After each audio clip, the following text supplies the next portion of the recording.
नमस्कार विद्यार्थी मित्रांनो, आज आपण 34 स्कॉलरशिपच्या मॅथचं 23वा प्रकरण बघतोय बघा, ज्याचं नाव आहे शिरोबिंदू बाजू, ज्यामध्ये आपल्याला त्रिकोण, चौरस आणि आयताबद्दल माहिती पाहिजे बघा.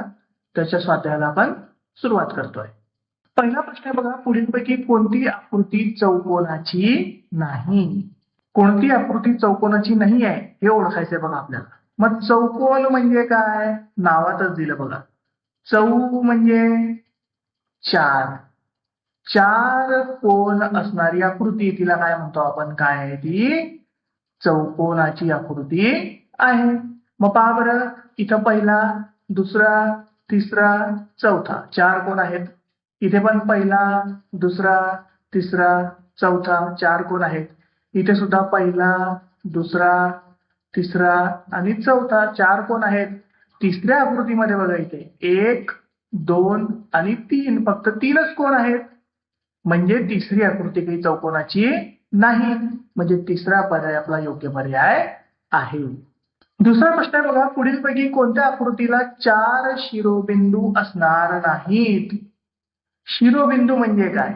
समजा आपण एखादा चौकोन काढला, या चौकोनाचे हे 4 जे पॉइंट आहेत बघा, ह्या 4 पॉइंटला आपण काय म्हणतो? काय आहेत ते त्या चौकोनाचे?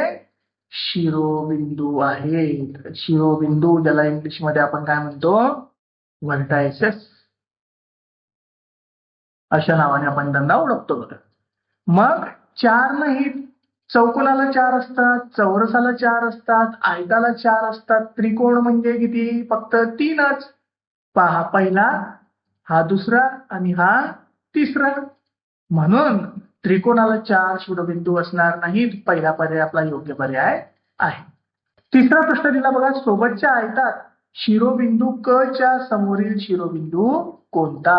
बघा, हा क शिरोबिंदू दिलेला आहे. क च्या समोरचा म्हणजे बघा, असं पाहायचं इकडे तिरप्यामध्ये, कोणता आहे? ग. क च्या समोर कोणता येतो आहे? ग. म्हणजे क शिरोबिंदू समोरील शिरोबिंदू कोणता आहे? ग आहे. ग कितवा पर्याय आहे? दुसरा पर्याय योग्य पर्याय आहे. चौथा प्रश्न आहे बघा, सोबत दिलेले 4 बिंदू एका वेळी प्रत्येकी 2 बिंदू घेऊन क्रमाने जोडले तर कोणती आकृती तयार होईल? काय करायचं आपल्याला? हे काय करायचे? बिंदू एकमेकांना जोडायचे. अशा पद्धतीने आपण जोडले बघा यांना. तर जोडल्यानंतर कोणती आकृती तयार झाली विचारलं आपल्याला. त्रिकोण आहे का? नाही. चौरस आहे का? नाही. आयत आहे का? नाही. चार कोण आहे त्याला, म्हणजे कोण आहे हा? चौकोन आहे. चौथा पर्याय योग्य पर्याय आहे. पाचवा प्रश्न बघा, पुढील आकृतीतील त्रिकोणांच्या शिरोबिंदूंची संख्या किती? मग त्रिकोणाचे शिरोबिंदू म्हणजे पॉइंट. मग पहा किती आहे इथे? हा पहिला, हा इथला दुसरा, हा इथला तिसरा, हा इथला चौथा, हा इथला पाचवा आणि हा इथला 6वा. किती शिरोबिंदू मिळाले मग? 6. 6 कितवा पर्याय आहे? तिसरा पर्याय योग्य पर्याय आहे. 6वा प्रश्न बघा, सोबतच्या आकृतीत एकूण किती चौरस तयार झालेले आहेत? चौरस म्हणजे चारही बाजू समान पाहिजे. मग मोजा बरं.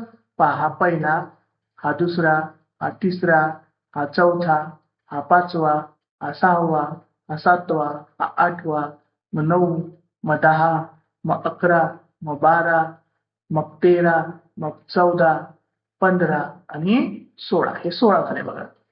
त्यानंतर हा बाहेरचा पूर्ण जर का एक पकडला आपण, तर बाहेरचा एक पूर्ण पकडला तर किती झाले? 17. त्याच्यानंतर बघा, अशी जर का आपण निश्चय तयार केले याच्यामध्ये, तर हा 18, नंतर हा 19, नंतर हा 20, नंतर हा 21. त्यानंतर बघा, हा 22, नंतर 23, नंतर 24, नंतर 25. 25 झालेत बघा आपले. आपण काय करूया? इरेज करून घेऊ आणि नंतर परत मोजायला सुरुवात करू जे बाकी आहेत ते.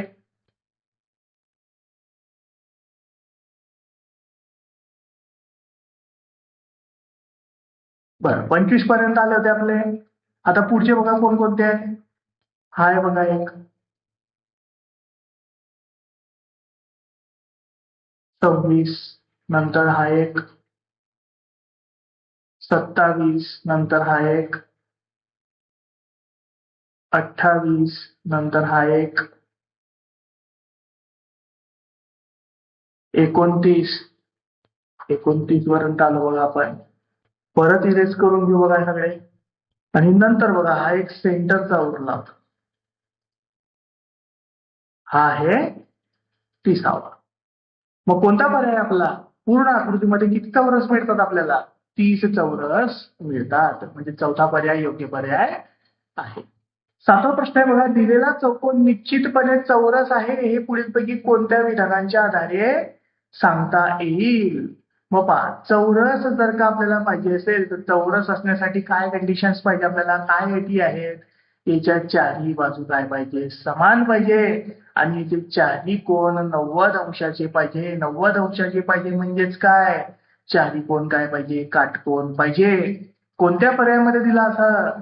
चौथ्या पर्यायात दिलेले बघा, सर्व कोण काय पाहिजे? काटकोन पाहिजेत. आणि सर्व बाजू कशा पाहिजे? समान लांबीच्या पाहिजेत.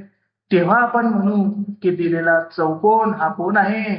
चौरस आहे. 8वा प्रश्न आहे बघा, पुढीलपैकी कोणत्या आकृतीतील त्रिकोण समद्विभुज त्रिकोण आहे? मग समद्विभुज त्रिकोण कोणाला म्हणतात? पहा, नावातच दिलं समद्विभुज. सम म्हणजे सारख्या, द्वि म्हणजे दोन, भुज म्हणजे भुजा, बाजू. म्हणजे असा त्रिकोण ज्या त्रिकोणाच्या कोणत्याही दोन बाजू सारख्या असतील त्या त्रिकोणाला आपण समद्विभुज त्रिकोण म्हणतो. त्यालाच आपण इंग्लिशमध्ये आयसोस्केल्स ट्रायंगल म्हणतो. कोणता पर्याय आहे बघा असा ज्याच्यामध्ये त्रिकोणाच्या दोन बाजू सारख्या दाखवल्या आहेत? त्रिकोणाच्या दोन बाजू सारख्या दाखवलेला पर्याय कोणता आहे आपला? दुसरा पर्याय योग्य पर्याय आहे.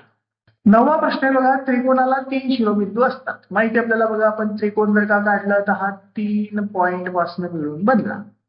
मग त्रिकोणाला किती शिरोबिंदू? 3. बरोबर आहे. दोन त्रिकोण एकमेकांना जोडून तयार झालेल्या चौकोनाला किती शिरोबिंदू असतील?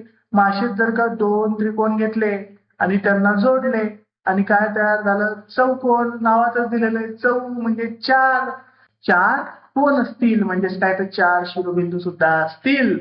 कितवा पर्याय आहे? पहिला पर्याय अचूक पर्याय आहे. 10वा प्रश्न बघा, आयताचा प्रत्येक कोण डॅश डॅश असतो. प्रत्येक कोण आयताचा, आयत बघा, आयताची काय प्रॉपर्टी? आयताची प्रॉपर्टी अशी असते की आयताच्या समोरच्या बाजू समान लांबीच्या असतात. इकडची आणि इकडची समान असेल. आणि आयताचा प्रत्येक कोण हा काटकोन असतो. मग आपल्याला कशाबद्दलची माहिती विचारली?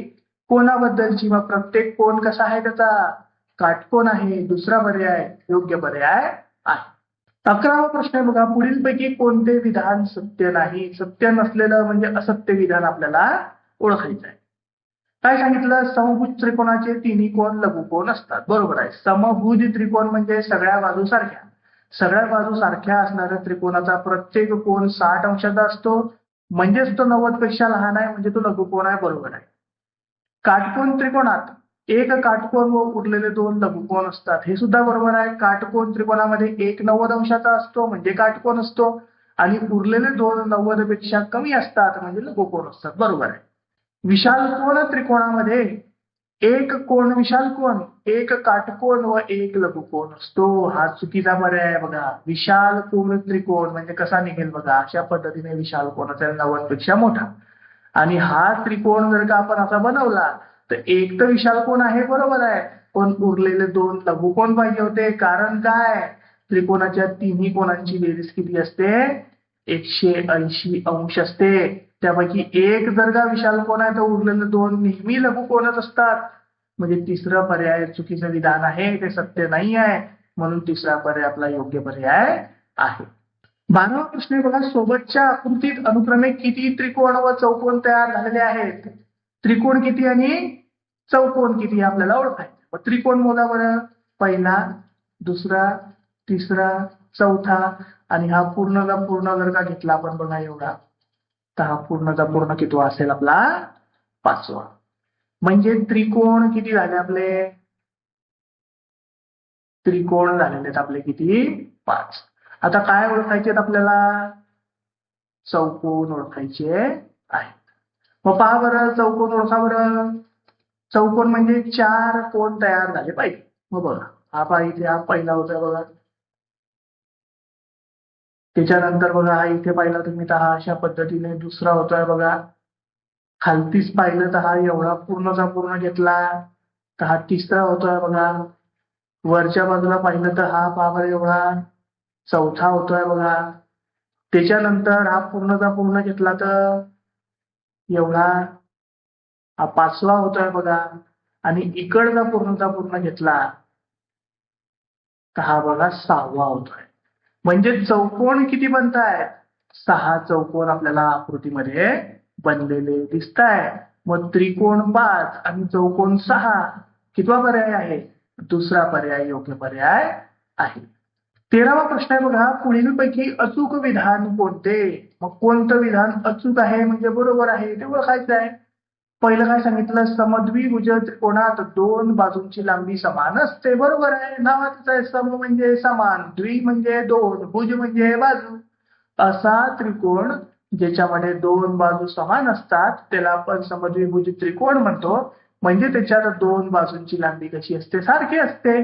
पहिलंच विधान बरोबर विधान आहे. 14वा प्रश्न बघा, सोबतच्या आकृतीतील आयतांची संख्या किती? आयत म्हणजे बघा रेक्टँगल, अशी आकृती तयार झाली पाहिजे. मग पहा बरं किती आयत तयार होत आहे? हा पहिला, हा दुसरा, हा तिसरा, हा चौथा. त्यानंतर पहा बरं पूर्णचा पूर्ण जर का एक पकडला आपण तर हा होईल 5वा. फक्त वरचा सेक्शन पकडला तर हा होईल 6वा. फक्त खालचा सेक्शन पकडला तर हा होईल 7वा.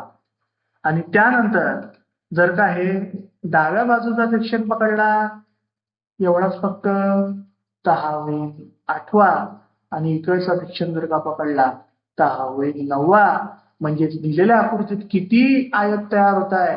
9 आयत तयार होत आहेत. म्हणजेच आपला तिसरा पर्याय जो आहे तो अचूक पर्याय आहे. त्याचबरोबर विद्यार्थी मित्रांनो, आपला हा स्वाध्याय आणि हे प्रकरण पूर्णपणे संपलेला आहे. धन्यवाद.